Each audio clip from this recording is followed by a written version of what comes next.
I just happened to be back on the East Coast a few years back. I was trying to make a buck just like everybody else. I'd be damned if times didn't get hard. Christ, I got down on my luck.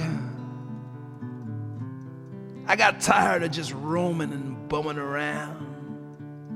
So I started thumbing my way back home to my old hometown. You know, I made quite a few miles those first couple of days. You know, I figured I'd be home in a week if my luck held out this way. But it was on the third night and oh, I got stranded.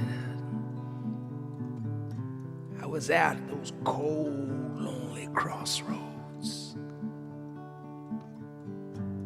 As the rain came pouring down, man, I was hungry. Yeah, I was hungry, tired, freezing. Caught myself a chill.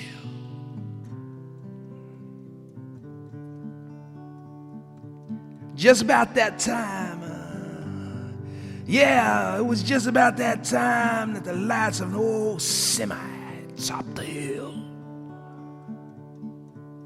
You should have seen me smile when I heard them air brakes come on. And I climbed up into the cab trying to keep warm. At the wheel sat a big man. I have to say, he must have weighed 210.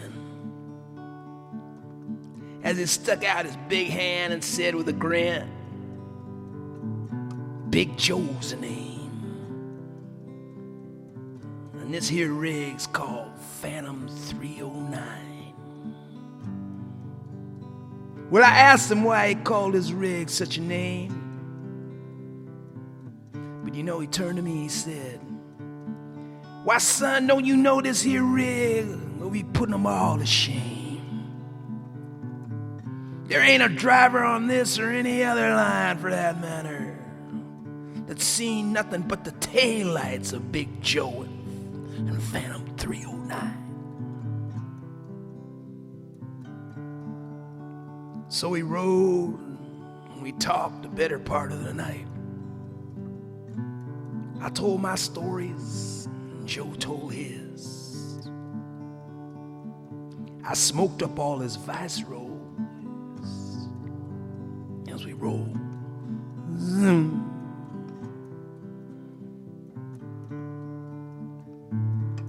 And he pushed her ahead with 4 10 gears. 10 4 gears. Man, that dashboard was lit up like Madame LaRue's pinball machine. Serious semi-truck.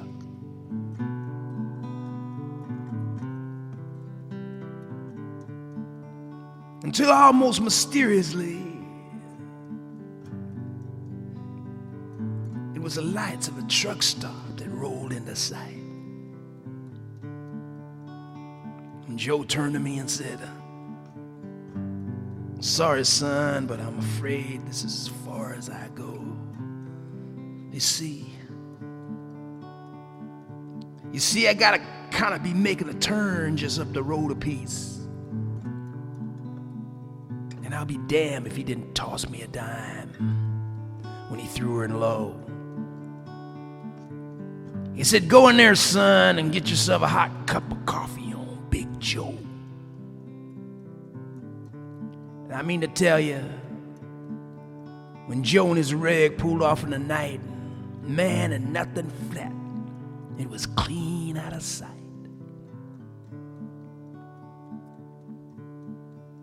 So I walked into this stop.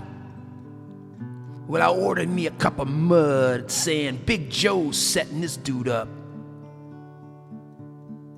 And it got deadly quiet in that place. Yeah, it got so deadly quiet in that place you could have heard a pin drop.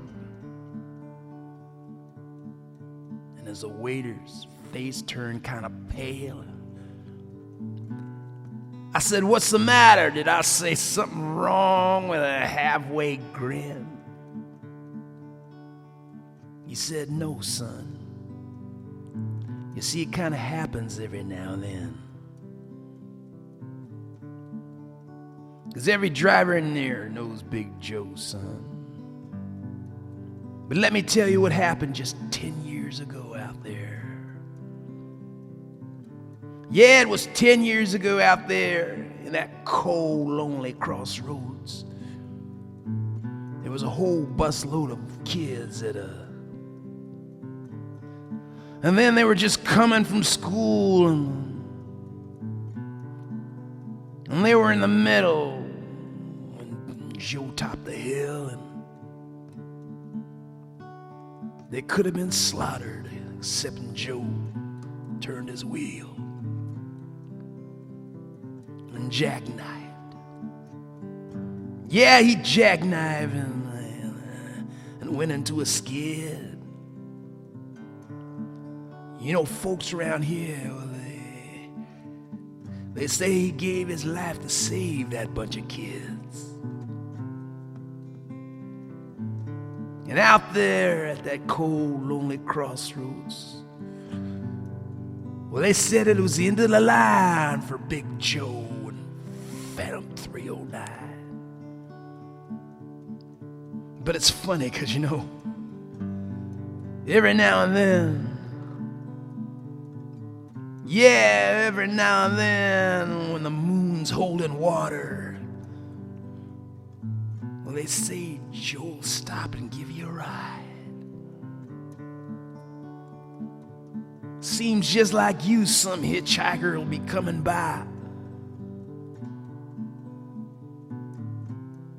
So here, son, he said to me, get yourself another cup of coffee.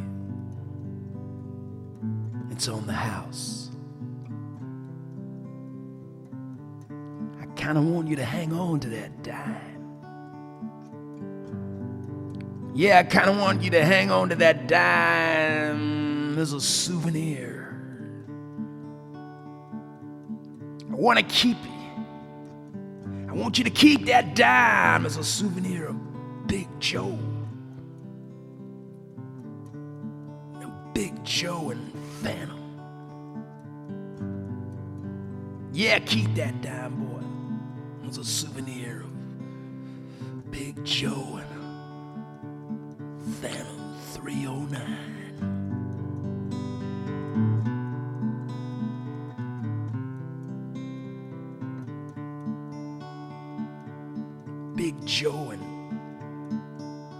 Phantom 309.